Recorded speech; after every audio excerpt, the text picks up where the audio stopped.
হওয়া উচিত না, সেটা যে কোনো দলেরই হোক।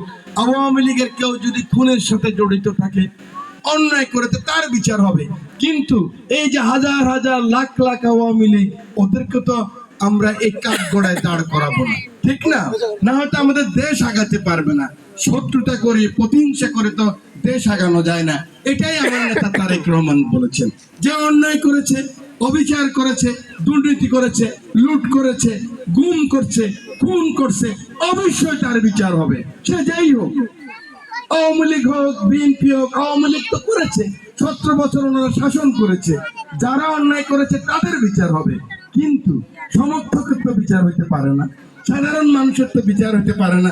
আপনার তো অধিকার আছে একটা দল করার, অবশ্যই আপনার অধিকার আছে। সেই অধিকারের জন্যই তো আমরা 17 বছর যুদ্ধ করেছি। যার ভোট সে দিবে, আমার ভোট দিয়ে আমার জনপ্রতিনিধি তৈরি করব, এই যুদ্ধই তো আমরা করেছি। এই কারণে তো আমার কত মা তার সন্তান হারিয়েছে, কত বোন বিধবা হয়েছে।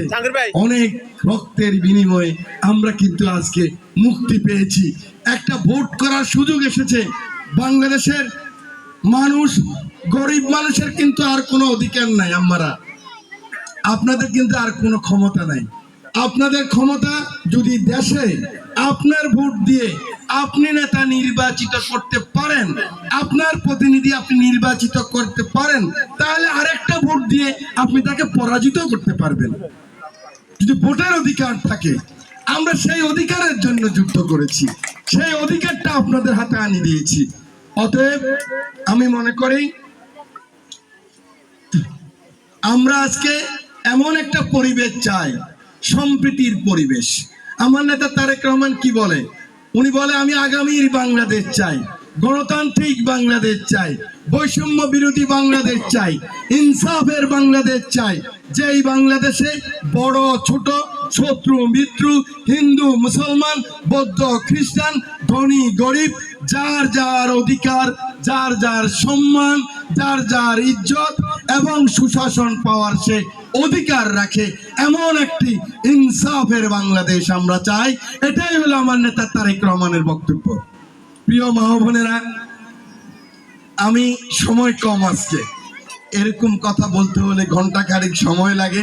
আমি আজকে আপনাদের কাছে কেন আসছি, নিশ্চয় আপনাদের মনে তো প্রশ্ন উঠছে যে একদম আমাদের ঘরের কাছে, হাতের কাছে, এই যে আমার বন্ধু মঞ্জুর মোর্শেদ জুয়েল সাহেব বললেন, আজাদ মিয়ার ছেলে, এই রামগতি কমলনগরে 162 ওয়ার্ড, গত বছর নভেম্বরে শুরু করছি, এখন আজকে 13 তারিখে 1 বছর হলো।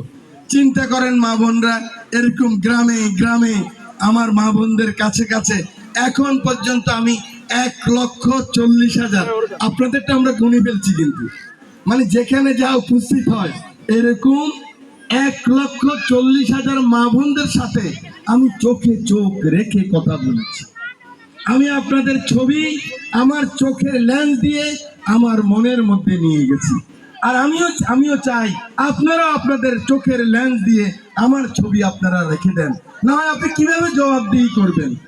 আপনি আপনার এমপি চিনলেন না, আপনি মনে করলেন এমপি একটা বিশাল ব্যাপার, একটা পাহাড় সমান ব্যাপার।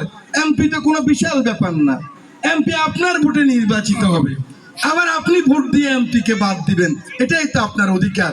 যদি এই অধিকার আপনি রাখতে পারেন, তাহলে এমপি আপনাকে, এই আমি যে সিস্টেম চালু করে দিয়ে গেলাম, হয়তো আমি বাঁচবো কিংবা হয়তো আমি মরেও যেতে পারি, কারণ মৃত্যুর মালিক তো ভগবান আল্লাহ।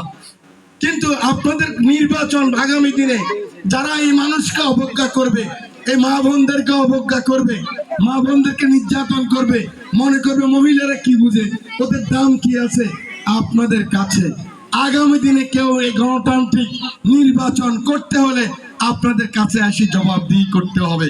এমন একটা সিস্টেম আজকে কিন্তু আমি চালু করে দিয়ে গেলাম। কারণ আপনার মনে প্রশ্ন উঠবে, আশরাফুদ্দিন নিজাম তো আমাদের হাতের কাছে আসছে, আমরা তাকে প্রশ্ন করতে পারছি, আমরা তাকে ছুঁয়ে দেখতে পারছি। আমার ধরে নাম নেই তো এমপি আপনি ফোলার মতোই তো নাকি? এমপি কি বড় কিছু? বড় কিছু না, স্বাভাবিক। আচ্ছা বললো তো, এখন আমি যেটা বলতে চাই, আমি এই কারণে আসছি আপনাদের হাতের কাছে। আমি তো 3 বার ভোট করছি, রাস্তা রাস্তা ভোট করে চলে গেছি, কিন্তু আমি চাইছি, আমার নেতা তারেক রহমান চাচ্ছেন যে আমার মা এবং বোনেরা 50% হলো আমাদের জনসংখ্যার, অর্ধেক হলো মা বোনেরা, এবং 52% ভোটার। আপনারা 52% ভোটার, আপনারা বাংলাদেশকে পরিবর্তন করে দিতে পারেন। এই যে আপনারা এই ওয়ার্ডে যারা আছেন, এই যে আজকে 3 নম্বর ওয়ার্ডে আপনারা যদি ঐক্যবদ্ধ থাকেন, দেখবেন আপনারা মেম্বার হয়ে যেতে পারবেন। আপনার ওই যে সংরক্ষিত আসনে ভোট করতে হবে না। এখন কথা হলো কি, আমার নেতা তারেক রহমান যেটা বলতে চান, এই আমাদের 52% ভোটার বা 50% যে জনসংখ্যা, অর্ধেক জনসংখ্যা,